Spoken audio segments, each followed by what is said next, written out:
Normal round ಬಂದ್ಬಿಟ್ಟು ನಾನು already ಇಲ್ಲಿ 1.25 ಇಂಚು 1.25 ಇಂಚ್ ತೊಗೊಂಡಿದ್ದೀನಿ. ನಾನು 1.25 ಇಂಚ್ಗೆ ಮಾರ್ಕ್ ಮಾಡ್ಕೊಂಡಿದ್ದೀನಿ. ಇವಾಗ ಇಲ್ಲಿಂದ ನಮಗೆ ನೆಕ್ ಬಿಡ್ತು ಮತ್ತು ಶೋಲ್ಡರು 8.25 16.5 ಬಂತು. ಅದು 16.5 ಅಂದರೆ 8.25ಗೆ ಮಾರ್ಕ್ ಮಾಡ್ಕೊತೀನಿ. ಮಾರ್ಕ್ ಮಾಡಿಕೊಂಡು ಹಿಂಗೆ ಬಂದ್ಬಿಟ್ಟು ಇಲ್ಲಿಂದ ನಮಗೆ ಶೋಲ್ಡರು 2.5 ತೊಗೋತೀನಿ. ಶೋಲ್ಡರ್ ಬಂದ್ಬಿಟ್ಟು ನೆಕ್ ಬಿಡ್ತು ಬಂದ್ಬಿಟ್ಟು 2.5 ತೊಗೋತೀನಿ. ಇಲ್ಲಿಂದ 2.5. ಇನ್ನು ಇದು ನಮಗೆ ರೆಡಿ ಬಂದ್ಬಿಟ್ಟು 4.25 ಬರುತ್ತೆ. 4.25 ಬರುತ್ತೆ. ಇದು 2.5 ಇಟ್ಟಿದ್ದೀನಿ. ಈ ಕಡೆಯಿಂದ ಇದು 4.25ಗೆ ಮಾರ್ಕ್ ಮಾಡ್ಕೊತೀನಿ. ಏನಕ್ಕಪ್ಪ ಅಂದರೆ ಇದು ಬಂದ್ಬಿಟ್ಟು ಇಲ್ಲಿ ಫೋಲ್ಡ್ ಮಾಡ್ತೀವಲ್ಲ ಈ ರೀತಿ ಬಟನ್ಸ್ಗೆ ಇದು ಬಿಟ್ಟಿರೋದು, ಅದಕ್ಕೋಸ್ಕರ ಅಷ್ಟೇ. ಇವಾಗ ಇದು ಈ ರೀತಿ ಆಯಿತು. ಇವಾಗ ಇದು ಬಂದ್ಬಿಟ್ಟು ಆರ್ಮಲ್ ರೌಂಡ್ ಬಂದ್ಬಿಟ್ಟು ನಾನು 7.5 ಇಟ್ಕೊತೀನಿ. ಆರ್ಮಲ್ ರೌಂಡ್ ಬಂದ್ಬಿಟ್ಟು 7.5.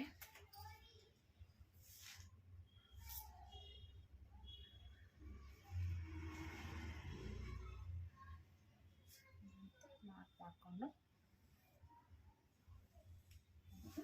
ಈಗ ಎದೆ ಸುತ್ತಳತೆ ಬಂದ್ಬಿಟ್ಟು ನನಗೆ 12 ಇಲ್ಲಿಂದ ಇಟ್ಕೊತೀನಿ. 12 ಇಂಚಿಗೆ ಮಾರ್ಕ್ ಮಾಡ್ಕೊತೀನಿ. ಮತ್ತು ಮಧ್ಯೆ ಬಂದ್ಬಿಟ್ಟು 11.5.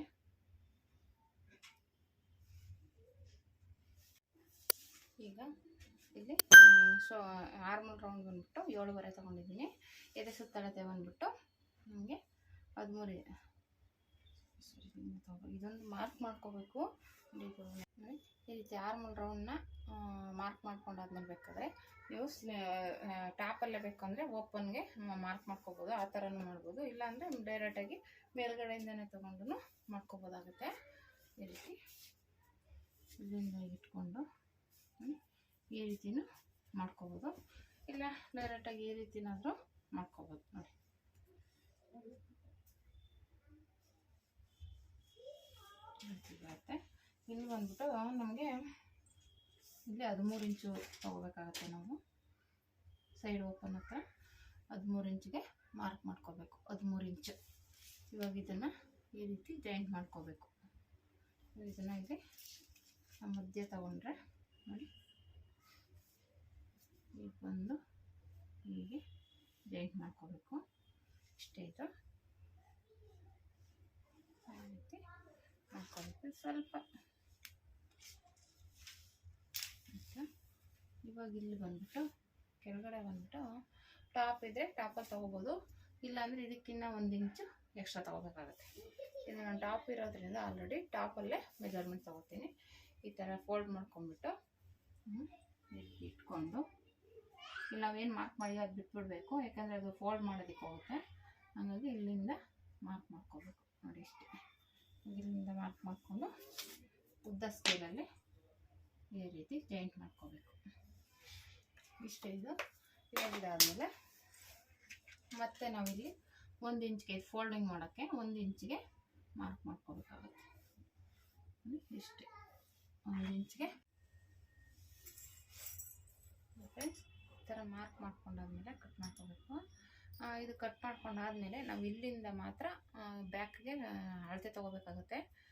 ಇಲ್ಲಿಂದ ಬಿಟ್ಟು ಇಲ್ಲಾಂದರೆ ಇವಾಗಲೇ ತೊಗೋತೀನಿ ಅಂದ್ರೂ ಹೀಗೆ ಇಟ್ಕೊಂಡು ಪಿನ್ ಹಾಕೋಬೋದು. ತೋರಿಸ್ತೀನಿ.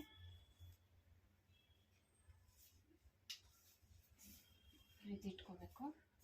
ಇದು ಕೆಳಗಡೆ ಪೀಸು, ಇದು ಮೇಲ್ಗಡೆ. ಆಲ್ರೆಡಿ ನಾವಿಲ್ಲಿ 1.5 ಇಂಚು 1.25 ಇಂಚಿಗೆ ಬಿಟ್ಟಿದ್ದೀವಲ್ಲ, 1.5 ಇಂಚು ಬಿಟ್ಟಿದ್ದೀವಲ್ಲ, ಅದನ್ನು ಬಿಟ್ಟು ಮಾರ್ಕ್ ಮಾಡ್ಕೋಬೇಕು.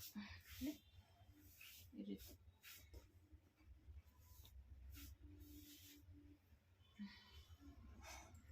ಇಟ್ಕೊಂಡು ಎಲ್ಲ ಇದಕ್ಕಿಲ್ಲಿ ಪಿನ್ ಹಾಕೊಂಬಿಡೋಣ. ಮತ್ತು ಈ ಕಡೆನೂ ಅಷ್ಟೇ ಇಲ್ಲೊಂದು ಹಾಕೊಬೇಕು. ಇವಾಗ ಏನಪ್ಪ ಅಂದರೆ ಮತ್ತೆ ಆಮೇಲೆ ಇನ್ನೊಂದೇನು ಅಂದರೆ ಇಲ್ಲಿ ಒಂದು 1/4 ಇಂಚ್ ಒಳಗಡೆ ಕ್ರಾಸ್ ಆಗಿ ತೊಗೋಬೇಕು. ಈ ರೀತಿ ಅಷ್ಟೇನಿದೆ. ಇವಾಗ ಕಟ್ ಮಾಡ್ಕೊಳ್ಳೋಣ. ಹಿಂದೆ ಏನಿಲ್ಲ, ಹಿಂದೆ ಒಂದು ಅರ್ಧ ಇಂಚು ಕಟ್ ಮಾಡ್ಕೊಂಡ್ರೆ ಸಾಕು, ಯಾಕೆಂದರೆ ಕಾಲರ್ ಅಲ್ವಾ. ಇದು ಮಾತ್ರ ಮೇಲ್ಗಡೆ ಪೀಸ್ ಮಾತ್ರ ಕಟ್ ಮಾಡ್ಕೋಬೇಕು.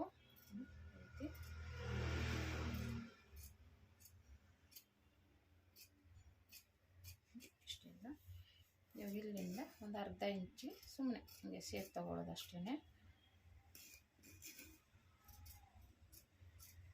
ಇಷ್ಟೀಗ ಆಯಿತು. ಇವಾಗ ಇಲ್ಲಿಂದ ಸ್ವಲ್ಪ ಕ್ರಾಸಾಗಿ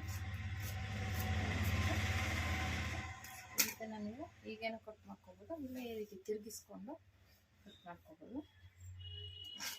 ಪಿನ್ ಹಾಕಿರ್ತೀವಲ್ಲ, ಹಾಗಾಗಿ ಏನು ಸರಿಯಲ್ಲ.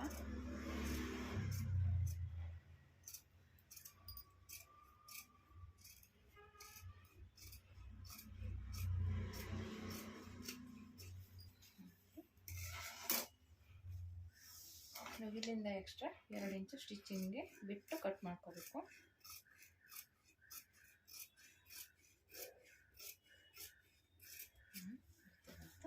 ಇಲ್ಲಿ ಮಾಮೂಲಿ ಇಟ್ಕೊಂಡು ಇದೇನಿದೆ ಇದೇ ಶೇಪ್ಗೆ 1 ಇಂಚ್ ಬಿಟ್ಟು ಇದು ಫೋಲ್ಡಿಂಗ್ಗೆ 1 ಇಂಚ್ ಫೋಲ್ಡಿಂಗ್ ಬಿಟ್ಟು ಕಟ್ ಮಾಡ್ಕೋಬೇಕು. ಇಷ್ಟೀಗ ಇವಾಗ ಇಲ್ಲಿ ಮಾರ್ಕ್ ಮಾಡ್ಕೋಬೇಕಿದು, ಮತ್ತು ಇಲ್ಲೂ ಅಷ್ಟೇ ಮಾರ್ಕ್ ಮಾಡ್ಕೋಬೇಕು. ಮತ್ತು ಹಾಗೆ ಇದು ಶೇಪ್ ತೆಗಿಬೇಕು. ಇಟ್ಕೊಂಡು ಮಾಮೂಲಿ ಟಾಪ್ಗೆಲ್ಲ ಮಾಡ್ತೀವಿ ಅದೇ ರೀತಿ ಬರುತ್ತೆ, ಅಂದರೆ ಸ್ವಲ್ಪ ಚೇಂಜಸ್ಸು ಕಾಲರ್ ನೆಕ್ ಥರ ಈ ರೀತಿ ಮಾಡ್ಕೊಂಡ್ರೆ ಆಯಿತು. ಇವಾಗ ಇದನ್ನು ನೀವು ಮಾರ್ಕ್ ಮಾಡ್ಕೋಬೇಕಂದ್ರೆ ಈ ಥರ ವೀಲರ್ ಇದ್ದರೆ ವೀಲರಲ್ಲೇ ಮಾರ್ಕ್ ಮಾಡ್ಕೊಳ್ಳಿ, ಇಲ್ಲ ವೀಲರ್ ಇಲ್ಲ ಅಂದರೆ ಸೂಜಿಲಿ ಮಾರ್ಕ್ ಮಾಡ್ಕೋಬೋದು. ವೀಲರೇ ಬೇಕು ಅಂತಿಲ್ಲ, ಇದ್ದರೆ ಒಳ್ಳೆಯದು. ಇದೇನು ಜಾಸ್ತಿ ಏನಾಗಲ್ಲ, ಒಂದು 30 ರೂಪಾಯಿ ಆಗುತ್ತಷ್ಟೇ. ಆರಾಮಾಗಿ ಅದೇನು ಶೇಪ್ ಇದೆ ಶೇಪ್ ಮಾಡಿಕೊಂಡ್ರೆ ನಮಗೆ ಸರಿ ಹೋಗುತ್ತೆ. ಕೆಳಗಡೆನೂ ಮಾರ್ಕಿಂಗ್ ಇರುತ್ತೆ ಅಷ್ಟೇ. ಇವಾಗ ಇದನ್ನು ಬಟ್ಟೆ ಕಟ್ ಮಾಡ್ಕೊಳ್ಳೋಣ. ಮೇನ್ ಪೀಸು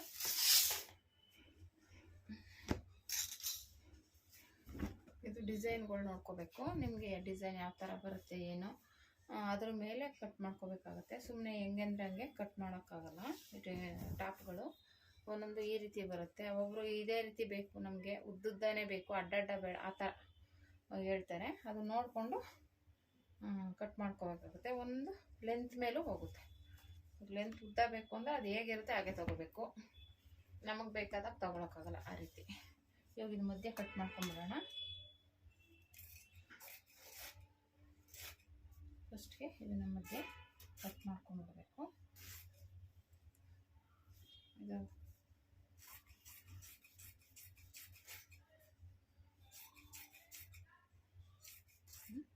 ಉಲ್ಟಾ ಸೀದಾ ನೋಡ್ಕೋಬೇಕು. ಉಲ್ಟಾ ಸೀದಾ ನೋಡಿಕೊಂಡು ಇದನ್ನು ಒಂದ್ರ ಮೇಲೊಂದು ಡಬಲ್ ಫೋಲ್ಡ್ ಮಾಡಿ ಇಟ್ಕೋಬೇಕು. ಸೀದಾ ಒಳಗಡೆ ಹೋಗಬೇಕು, ಉಲ್ಟಾ ಮೇಲೆ ಬರಬೇಕು. ಆ ರೀತಿ ಯಾವುದೇ ಆದ್ರೂ ಅಷ್ಟೇ, ಸೀದಾ ಇರೋದು ಒಳಗಡೆ ಹೋಗಬೇಕು. ನಾವು ಮಾರ್ಕ್ ಮಾಡ್ತೀವಲ್ಲ ಅದು ಮೇಲ್ಗಡೆ ಉಲ್ಟಾ ಬರಬೇಕು.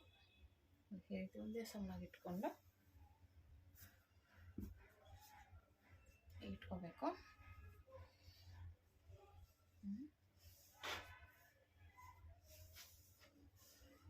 ಅಷ್ಟೇ, ಎರಡೂ ಹಾಗೇನೆ ಇಟ್ಕೋಬೇಕು.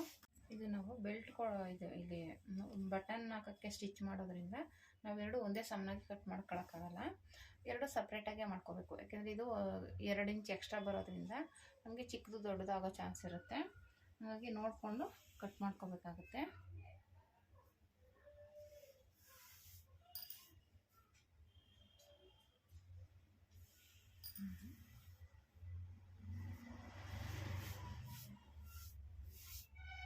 ಇಲ್ಲಿ ಮಧ್ಯ ಕಟ್ ಮಾಡಿ ನಾವು ಆ ಕಡೆ ಈ ಕಡೆ ಫೋಲ್ಡ್ ಮಾಡ್ಕೋಬೇಕು ಇದನ್ನು.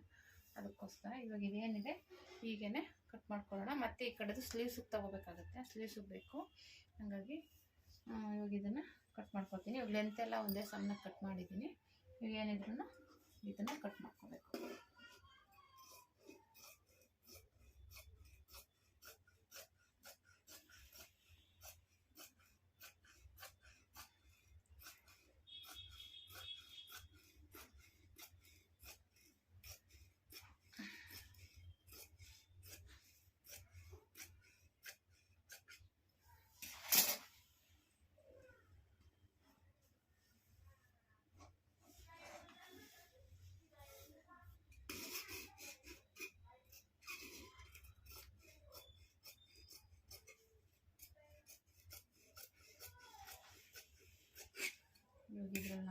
ಸ್ಲೀವ್ಸ್ಗೆ ಅಡ್ಜಸ್ಟ್ ಮಾಡಬೇಕಾಗುತ್ತೆ. ಸಪ್ರೇಟಾಗಿ ತಗೋಬೇಕು. ಈ ಪೀಸಸ್ ಸ್ವಲ್ಪ ಜಾಸ್ತಿ ಬರುತ್ತೆ, ಯಾಕೆಂದರೆ ಆ ಕಡೆ ಈ ಕಡೆ 2 ಇಂಚ್ ಕಮ್ಮಿ ಇರುತ್ತಲ್ಲ, ಹಂಗಾಗಿ ಸ್ವಲ್ಪ ಇದು ಬಟ್ಟೆ ಜಾಸ್ತಿ ಸಿಗುತ್ತೆ ನಮಗೆ.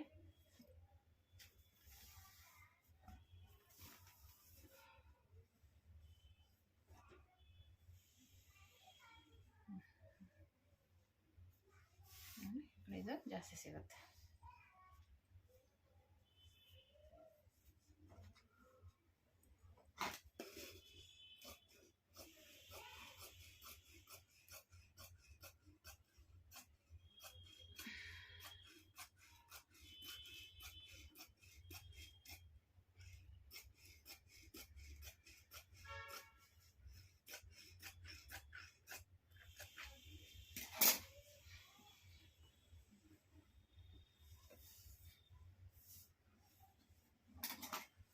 ಸ್ಲೀವ್ಸ್ ಸ್ವಲ್ಪ ಜಾಯಿಂಟ್ ಮಾಡಿ ಮಾಡ್ಕೋಬೇಕಾಗುತ್ತೆ, ಯಾಕೆಂದರೆ ಇದು ಫುಲ್ಲು ಇದಾಗಿರೋದ್ರಿಂದ. ರೆಡಿ ಆಯಿತು ಎರಡೂ. ಇವಾಗ ಸ್ಲೀವ್ಸ್ ಏನಿದ್ರು ಇವಾಗ ಇದು ಜಾಯಿಂಟ್ ಮಾಡಿ ಮಾಡ್ಕೋಬೇಕು ನಾವು, ಹಾಗೆ ಕಟ್ ಮಾಡೋಕ್ಕಾಗಲ್ಲ. ಜಾಯಿಂಟ್ ಮಾಡ್ಕೊಂಡ್ಬಿಟ್ಟು ನಮಗೆ ಲೆಂತ್ ಎಷ್ಟು ಬೇಕೋ ಅಷ್ಟು ತೊಗೋಬೇಕು, ಅಷ್ಟಕ್ಕೆ ನಾವು ಜಾಯಿಂಟ್ ಮಾಡ್ಕೋಬೇಕಾಗುತ್ತೆ. ಸುಮ್ಮನೆ ಒಂದು ಅಂದಾಜು ಈ ರೀತಿ ಇಟ್ಕೊಂಡು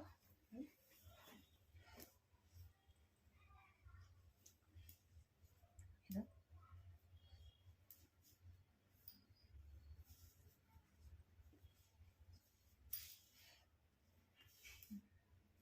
ಕೆಳಗಡೆ ಫೋಲ್ಡಿಂಗ್ ಎಲ್ಲ ಸೇರಿಸಿ ಇಷ್ಟು ಬರುತ್ತೆ. ಇವಾಗ ಇದಕ್ಕೆ ನಾವು ಮತ್ತೆ ಈ ಕಡೆನೂ ಜಾಯಿಂಟ್ ಮಾಡಬೇಕು, ಈ ಕಡೆನೂ ಜಾಯಿಂಟ್ ಮಾಡ್ಕೋಬೇಕಾಗುತ್ತೆ, ಮತ್ತು ಆ ಪೀಸನ್ನು ಜಾಯಿಂಟ್ ಮಾಡಿ ಹಾಕೋಬೇಕಾಗುತ್ತೆ, ಸಾಕಾಗಲ್ಲ ಪೀಸು. ಇದೇ ಹೇಳ್ತಾ ಇದ್ದೀನಿ, ಇದನ್ನು ಜಾಯಿಂಟ್ ಮಾಡ್ಕೋಬೇಕು, ಯಾಕಂದರೆ ನಮ್ಗೆ ಪೀಸ್ ಸಾಕಾಗೋದಿಲ್ಲ. ಅದು ಜಾಯಿಂಟ್ ಮಾಡಿಕೊಂಡೇ ಮಾಡಬೇಕು. ಉದ್ದ ಸ್ಲೀವ್ಸ್ ಬೇಕು ಅಂದರೆ ನೋಡಿ, ಚಿಕ್ಕದಾದ್ರೂ ನಮ್ಗೆ ಬಟ್ಟೆ ಸಾಕಾಗಲ್ಲ, ಹಂಗಾಗಿ ನಾವು ಉದ್ದ ಆದ್ರೂ ಇಷ್ಟು ಮಾಡಿಕೊಂಡೇ ಮಾಡ್ಕೋಬೇಕು, ಮಿನಿಮಮ್ ಬೇಕು ಅಂದರೆ.